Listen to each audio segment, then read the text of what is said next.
known for its seemingly endless highway of Southern hospitality, is for many a topic of conversation one way or another.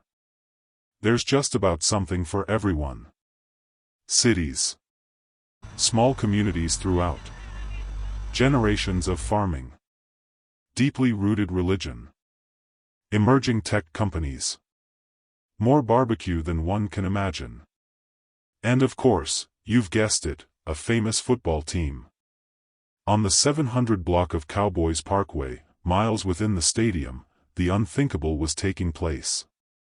Gas stations, and it's for multiple things.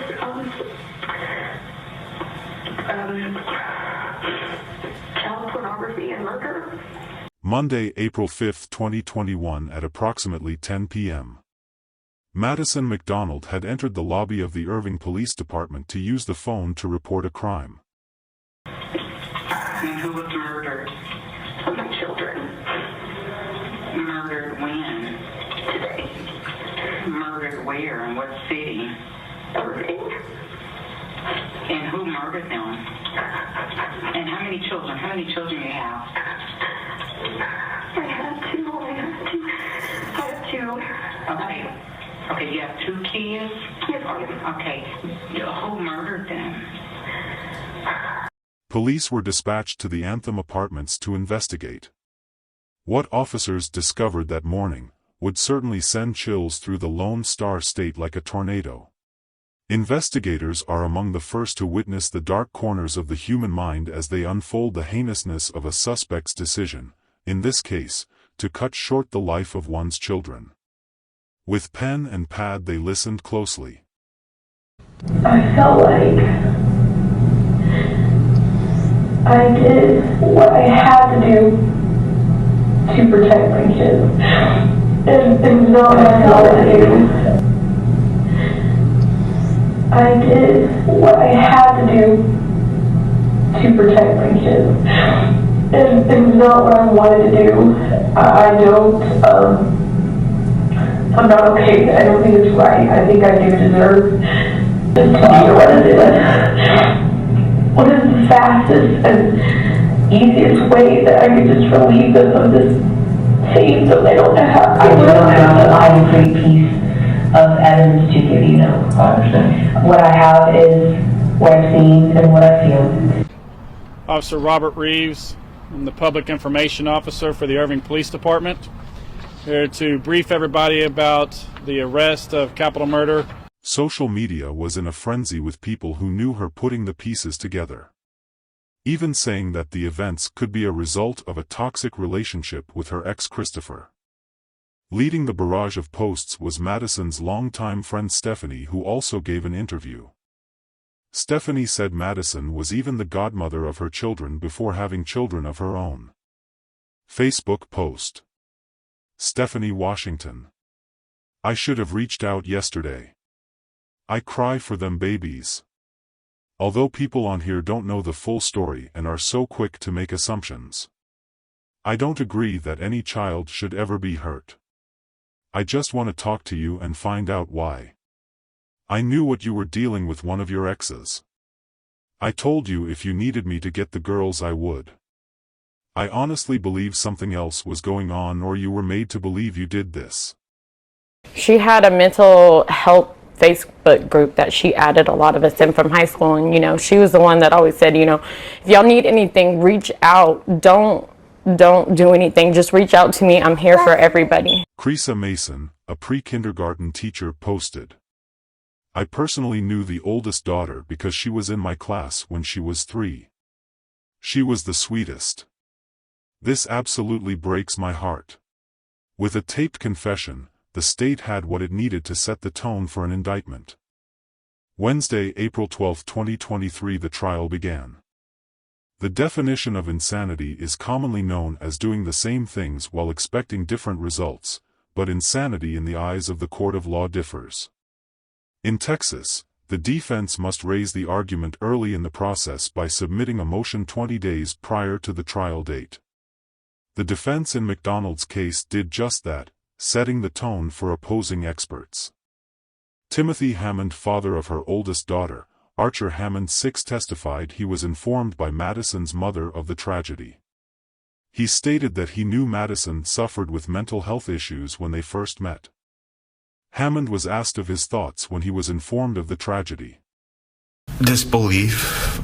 I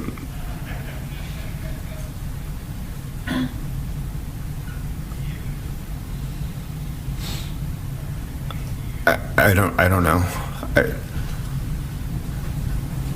It didn't seem real.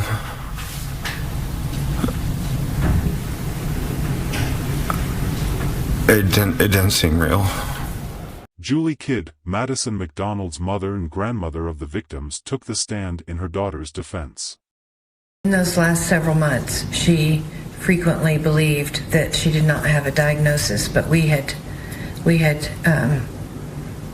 concocted all of this. Kidd testified under oath that Madison at the age of 13 contemplated suicide. Madison's counsel asked Kidd her opinion of her daughter's parenting. She was a good mom. She Would you loved agree those that you girls. did everything you possibly could for her? Yes. I mean, you can't go through something like this and not wonder if you should have done something else. In an attempt to argue legal insanity, the defense pointed out that Madison was documented having several run-ins with authorities and CPS for matters associated with her sanity, even presenting a bizarre post-it note presented at a drive-through restaurant in an attempt to alert the FBI. Expert opinion would in matters like these help paint a picture in the eyes of science. A forensic psychiatrist was called in Mcdonald's favor.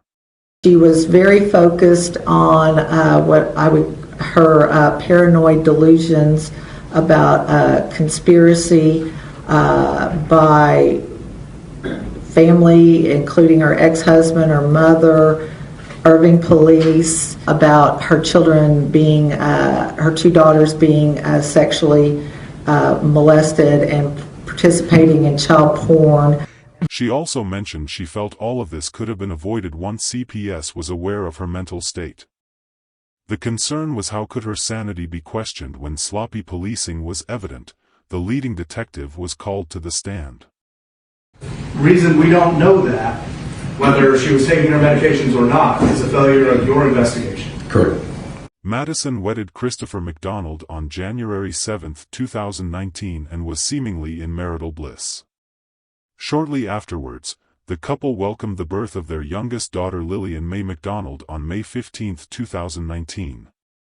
Christopher testified that things took a turn for the worse during the start of the COVID-19 outbreak, claiming Madison accused him of sexually assaulting their daughter during the middle of the night, and even crawling through the ceiling or something, he added. Madison, enraged, quickly sprung into action and filed for divorce. Suddenly, in a whirlwind after filing, Madison changed her mind with concerns of Christopher seeing other women and became very jealous. Madison was admitted into a mental facility against her will for treatment. During this time, Christopher had custody of Lillian. During the trial, he was asked why he returned his daughter to Madison.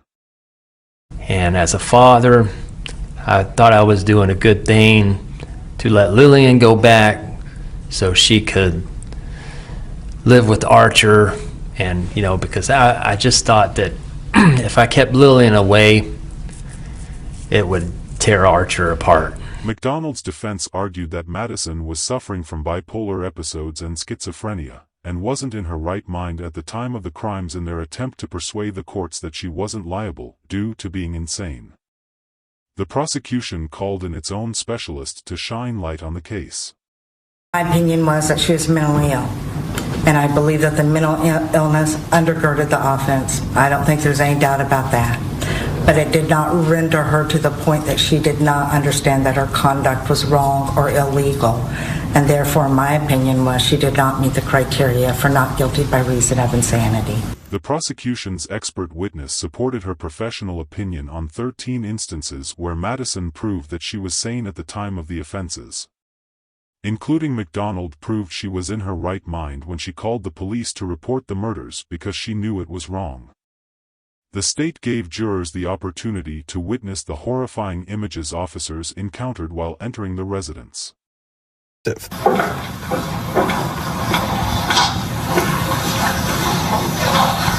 got one in here, damn it. Jesus Christ. Madison told investigators she loved her daughter so much that she'd eliminate them. Both sides prepared for closing arguments. No sane person could believe these things, but she believed it. And the police believed she believed it. Her mother believed she believed it. Find her guilty because she is guilty, and she does not meet the legal definition of insanity. Prosecutors disagreed with claims of mental illness, quoting that the motive for the killings were retaliation to a failed relationship, pointing out that Madison filed for divorce with the couple agreeing on amicable terms. On Monday, April 5, 2021, Madison Mcdonald showed up at the Irving Police Department to let the world know the love of a caring and concerned mother who'd go to the depths of the world to protect her young, carrying 2 baby blankets. Prosecutors made sure to mention that Madison Mcdonald lured her young in by providing them with a tasty serving of poisoned yogurt, which was used to slow down their respiratory system, which followed by her smothering them with the very blankets she carried in that day. She admitted to murdering Archer Hammond first, then 7 hours later doing so to 1-year-old Lillian. She said she found it odd that her smaller 1-year-old receiving the same poison just kept going. That was strange, she added. With evidence compounded from both sides, which way would the jury lean? In less than an hour the jury returned with its decision. Jury having returned a verdict of guilty to the offense of murder, capital murder. Is there any legal reason under law why you should not be sentenced at this time? Life in prison without the possibility of parole. Madison stood motionless. The jury wasn't convinced. Her supporters console her mother outside the courtroom.